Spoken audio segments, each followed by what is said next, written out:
O Street in Lincoln, Nebraska is known for a lot of things, but to residents and students alike, it is known for its many bars.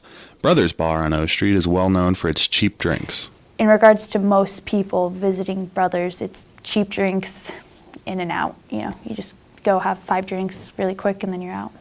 The CDC defines binge drinking as 5 or more drinks for a male and 4 or more drinks for a female. At the rate Wagner described, people would take their night from casual to binge drinking quickly at Brothers. In a 2010 CDC report, Lincoln ranked 3rd among cities in the U.S., with 22.7% of residents admitting to have gone binge drinking in the last month. Flash forward to 2014 when the CDC released its latest report.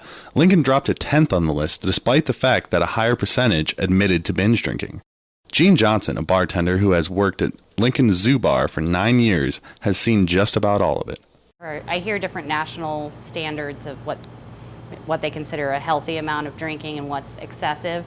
And I would say most people that I am familiar with drinking, they probably drink 4 or 5 drinks at least in an evening, whether that's over 3 hours or 5 hours. But I think people come down to socialize and they stay and they drink for quite a while.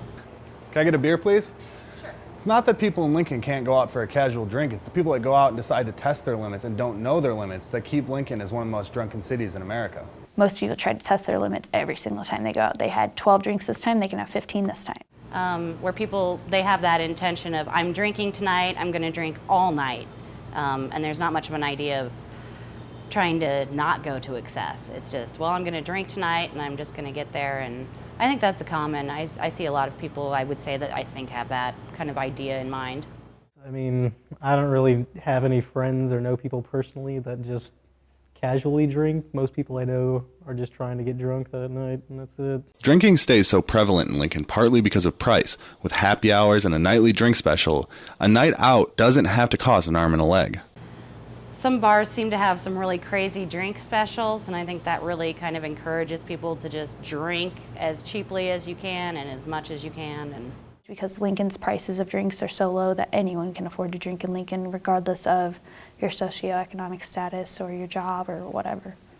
Price is one aspect, but Phil Tegler, the executive director at Bridge Behavioral Health, thinks it's more complicated than that. And so there's a lot that goes into that whole process in terms of the availability and the number of outlets that do serve alcohol. Underage drinking in Nebraska isn't as high as in some states, but the Foundation for Advancing Alcohol Safety reports that 24.9% of minors admit to consuming alcohol, while 16.7% admit that they binge drink. Albert Lainez, a junior at UNL, says he started binge drinking at only 16 years old. Mostly from peer pressure. My best friends were all seniors in high school at the time, and I was a sophomore, so they were the cool kids, and I wanted to be like them, obviously. When Lainez got to college, he found himself drinking at times 5 nights a week.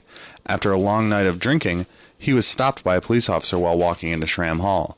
He says he doesn't remember most of that night, but waking up in detox the next morning changed his life. My family had to come pick me up, and it was just kind of embarrassing. Lainez has now been sober for almost 2.5 years. He turns 21 in a month, but doesn't plan to head downtown anytime soon. He knows what the scene is like and doesn't want to go down that road again. The percentage of people who admit they binge drink in Lincoln has been steadily on the rise. In 2018, the CDC will release their findings from the past 4 years. Will Lincoln finally fall from the top 10? We'll just have to wait and see. For NewsNet Nebraska, I am Doug Lowery.